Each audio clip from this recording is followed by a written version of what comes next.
So now inflation is a huge problem. See, inflation was the government's solution to the problem until inflation has now become the problem. And so inflation is going to get much worse.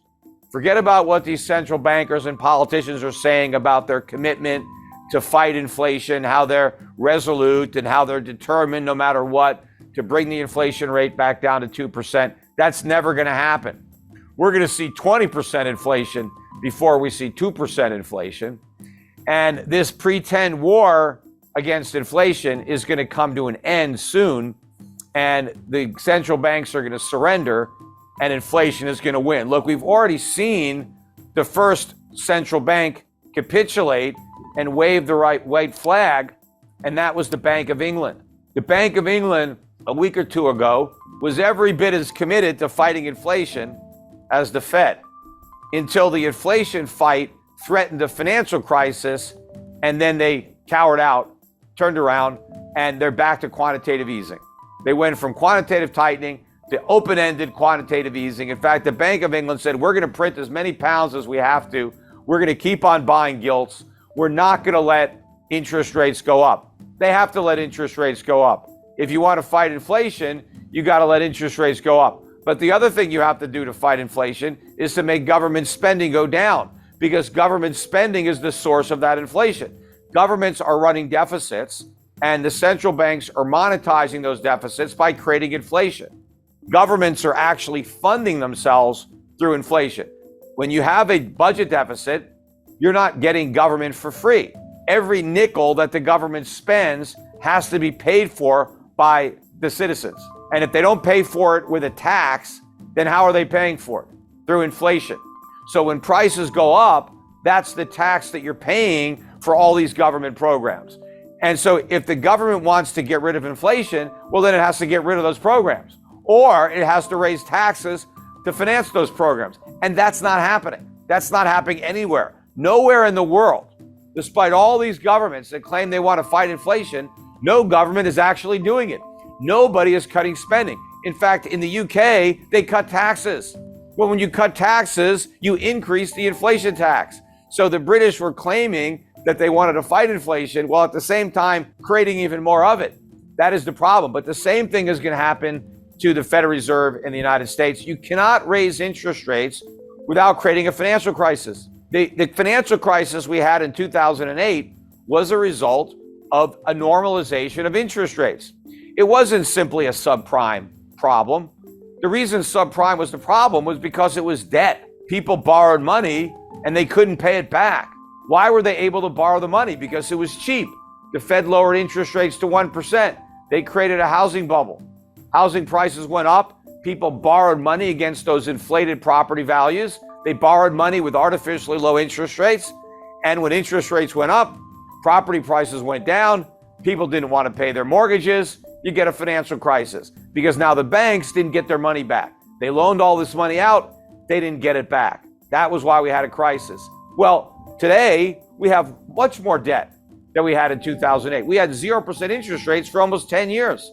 Think about all the debt that was taken on during those 10 years by not only the government, corporations, private citizens. Do you think they can repay that debt when rates normalize? Of course not. And what happens when rates go up, asset prices come down. It's like the other side of a seesaw. The lower interest rates are, the more expensive stocks are, the more expensive real estate is. But as interest rates go up, those prices come down because it's all a function of interest rates. So if I borrowed a bunch of money to buy a house and now the house goes down, I have no equity and my mortgage payments are up, I'm mailing in the keys. But you have all these companies in America that have been losing money. In fact, in 2021, it was a record year in America for money-losing companies going public. Now, how do all these money-losing companies stay in business? Because the company is supposed to generate a profit to stay in business. How do you lose a bunch of money and still stay in business? How do you pay your employees? How do you pay your rent? Right? How do you do anything? Well, the companies were selling stock to the public. They were raising money by selling stock, and a lot of companies were borrowing money to pay their expenses, taking on debt. But it was all great when rates were at zero, And people were willing to buy these overpriced stocks when rates were at zero. They're not willing to do it when rates are at 4%. And in order to fight inflation, they got to go much higher than 4%. Despite the rate increases, federal funds rate in the United States right now is about 3.25% to 3.5%. Inflation, even the way the government measures it, is 8.25%. That's negative 5% real interest rates. You're not going to fight inflation with negative 5% rates. You're going to create more inflation. The only way that you can fight inflation with higher interest rates is if the interest rate is higher than the inflation rate. And it can't just be a little bit higher. It's got to be meaningfully higher. In 1981, when Paul Volcker raised interest rates or allowed interest rates to go up, short-term rates went to 21%. The highest inflation got was 13.5%. So that's what it took. People had real interest rates. The reason you need that is because you've got to stop people from spending money. That's what's the demand. It's spending. You've got to get people to stop spending and start saving, because that accomplishes two things. It reduces demand, but it increases supply. How does it increase supply? Well, when you spend money, when you save money and you don't spend it, that money can finance capital investment that will lead to more production of goods. And so you increase the supply of goods while decreasing demand for goods, prices can come down or stop going up. That's what you need to do.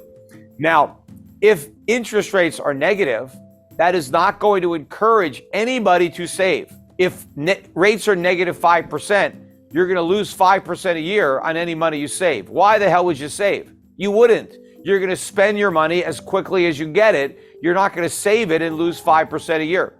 Now, if the Federal Reserve raised interest rates up to, let's say, 10% or 15%, then you might save your money. Hell, I could put my money in the bank and earn 15%. I'm not going to spend it. Even if inflation is 8%, I'm still 7% ahead. I'm going to save my money.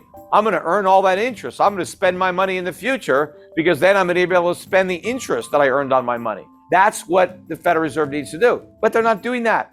Also, we are running $2 trillion a year deficits in the United States. Where's the money coming from? It's coming from the Federal Reserve, or it was. There's no other source, because if the Federal Reserve isn't going to print all that money, then the private sector is going to have to buy all those treasuries. But the private sector doesn't want those treasuries. Foreign central banks don't want those treasuries. They need to sell the treasuries they've already got. They don't need to buy any more. There is no way to finance these deficits, so the government has to cut spending. But they haven't cut any spending. In fact, if you look at the Inflation Reduction Act, that was a spending bill. They increased spending to fight inflation. How are you supposed to do that? It's the spending that is the source of the inflation, because the spending is being monetized by the central bank. So instead of fighting inflation, they created additional inflation. Instead of putting out the fire, they poured gasoline on the fire and just pretended that they were going to put it out. But everything we're doing, we're forgiving student loans. In fact, we told people that have student loans, you don't have to pay those loans. Just go out and spend the money on other stuff. Buy more goods, buy more services, push the prices even higher. You see, the Federal Reserve and other central banks are at an inflection point. They're really in a situation where they're between a rock and a hard place, and they're damned if they do and they're damned if they don't. Because for years, they were able to kick the can down the road by creating inflation and sweeping the problem under the rug. But now that inflation has become the problem, they can't solve the inflation problem by creating more inflation, because the solution to every problem has been inflation. The economy is weak, print money, lower interest rates. Companies are failing, let's bail them out. How do we pay for that? Print money, create inflation. So inflation has been kind of the one-trick pony. It's been a cure-all. Whatever ails us, just inflation is going to be the cure. Well, now that inflation is the disease, where's the cure? There is none. Any more stimulus, and we end up with an overdose. And that is where we are right now. And what's keeping everything going, the reason that we haven't already seen a collapse in the bond market or a collapse in the value of the US dollar, the reason we've had a rally in the dollar is because the world is still has faith in the Federal Reserve. The world still believes that the Federal Reserve is serious about bringing inflation back down to 2% and that it has the ability to bring inflation back down, but it doesn't. Remember, it was the Federal Reserve back in 2008 or 2007 that said not to worry about the subprime market. It was contained. Of course, we saw how contained that was. But even before the subprime problems, they told us there were no problems. They said there wasn't a real estate bubble. And they said even if the real estate prices went down, it wouldn't hurt the economy because it was so strong. So the Fed has a very bad track record. And more recently, with respect to inflation, first the Federal Reserve said we didn't have enough inflation. Then when inflation got to 2%, they said, oh, well, we need to have it a little bit higher than 2% to make up for all the years that it was a little bit below 2%. And then when it got much higher than 2%, they said, don't worry about it, it's transitory. It's all going to go away on its own. And they said that for a year as inflation got worse and worse and worse until they finally admitted that it wasn't transitory. And so now they're claiming that they're going to solve the problem. But that's another lie. It's just like the transitory lie. They knew inflation wasn't transitory, so why didn't they admit it? Because they couldn't fight it. Because they knew that fighting inflation would crash the house of cards that was built on a foundation of inflation. Everything the Federal Reserve has done has been to artificially prop up an overly leveraged economy. Well, the minute they try to fight inflation, they knock out those props and everything comes collapsing down. That's why they pretended it was transitory, because they didn't have the guts to do something about it. It was only when the problem became such a big political, hot potato, and everybody was worried about inflation, that the Federal Reserve finally said, okay, we're going to do something about reining in inflation, but they don't have the ability to actually live up to those commitments. Now they can pretend and they can hope that inflation just goes back down to 2% all by itself, because they're talking about how committed they are to bringing it down, but they can't do it without creating a financial crisis. In fact, the rate hikes that they've already delivered, even if there's nothing else behind it, will create a financial crisis. It's just a question of how much time. See, it already happened in the UK, or would have happened, and we're very close to that point now.